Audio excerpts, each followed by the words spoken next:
Overwhelmed hospitals have been the worst case COVID scenario for most nations. But this is horror on another scale entirely.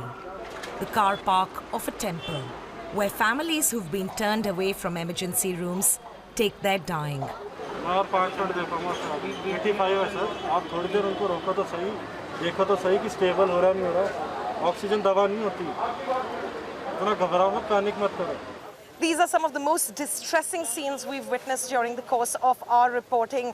And this isn't even a hospital. It's a Sikh temple where they're just helping out with oxygen and basic care. It's 45 degrees and it's so hot that the volunteers cannot even wear their PPEs. And people just keep coming and coming and coming.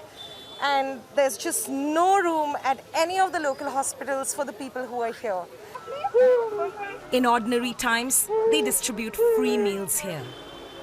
But there's nothing ordinary about what is happening to these families. At least 12 people die outside this temple every day.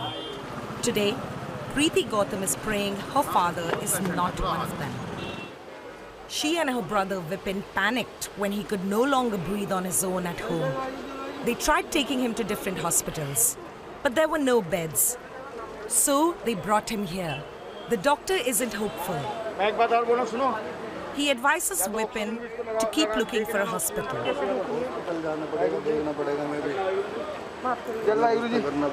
But their ambulance driver is out of ideas.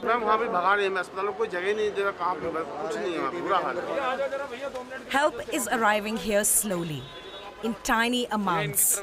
India's deadly second wave has forced the nation's supply chain of oxygen far beyond its limit. And every avoidable death heaps more pressure on Narendra Modi's government. More accusations that he failed to prepare his country for this. Surjit Singh Sandhu volunteers here at great risk. Many of those helping out are testing positive for COVID themselves. He puts his faith in his temple. Baba Nanak.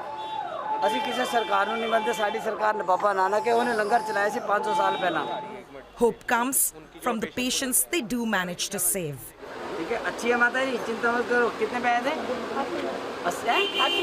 30 में 77 है अरे इतनी oxygen खाई माता जी कोई बात नहीं चलो खाते रहो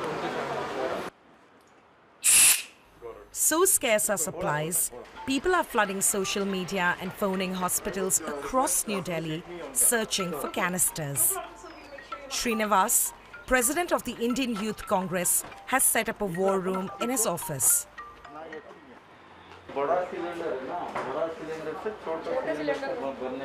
His team coordinates requests for oxygen, hospital beds and drugs. 100 volunteers man the phones. The few hours a night they do manage to sleep are spent in the office.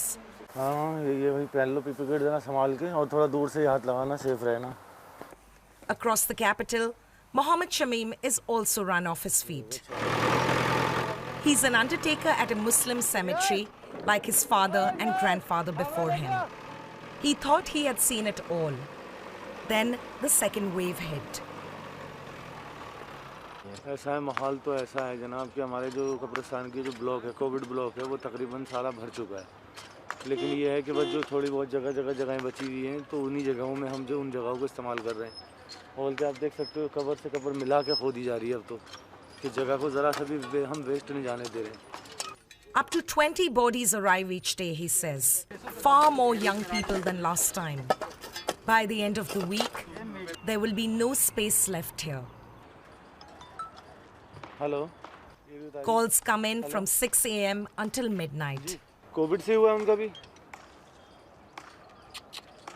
ठीक है ले आइए हाँ लेके आ जाइए हाँ वहीं ले आइए मैं जो भी कुछ हो करा दूँगा टेंशन नहीं मेरे टीम वर्कर हैं मेरे और भी स्टाफ के लोग हैं उन लोगों को भी ज़िंदगी में ऐसा कभी हमने देखने को नहीं मिला जो इस बार हमें देखने को मिल रहा है ना तो रोज़े रख पा रहे हैं ना ही किसी तरीके से कुछ कर पा रहे हैं बस वहीं से कपड़ा छोड़ो थोड़ा सा झुक जाओ Crematoriums are running out of space too.